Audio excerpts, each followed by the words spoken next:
Nous sommes à Ambrezin, sur la commune de Ouassège. La maison choisie par l'association de promotion du béton est située au bord d'une zone naturelle protégée où coule un ruisseau. Le béton s'est rapidement imposé comme une évidence au maître d'ouvrage. Ça ne vous a pas fait peur de choisir un terrain gorgé d'eau? Si, au départ, je vous avoue que quand même c'est pour un solide investissement, donc on y réfléchit.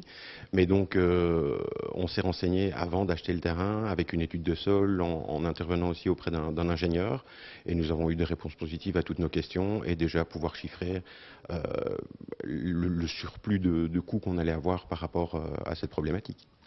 Au rez-de-chaussée, le béton est omniprésent, mais permet d'ouvrir l'espace. Pour construire sur ce terrain humide, un socle rigide en béton a été coulé sur toute la largeur de la maison. En fait, on est sur un terrain gorgé d'eau, et donc un terrain très difficile qui demande souvent des fondations assez particulières. Et donc l'idée a été en fait de vraiment faire un socle, donc en plus de vraiment la notion d'appui sur le sol gorgé d'eau, de vraiment avoir une structure de base qui permette de faire une énorme fondation qui accueille la structure bois de la maison. 2 fois par an, Infobéton met en lumière le travail d'un architecte et de son maître d'ouvrage qui ont opté pour le béton.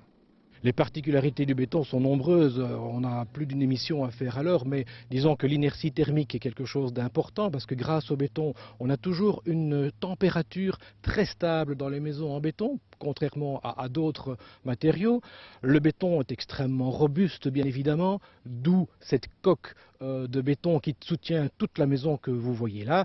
En plus, le béton a une grande souplesse d'utilisation, on peut faire toutes les formes que l'on souhaite, donc un architecte aime bien travailler avec le béton. Dans cette maison, les menuiseries, placards et plinthes ont été conçus et réalisés en panneaux de coffrage, poursuivant ainsi le choix du béton bien au-delà du socle de fondation de la terrasse. Des meubles, toujours en panneaux de coffrage, devraient prochainement compléter l'ensemble.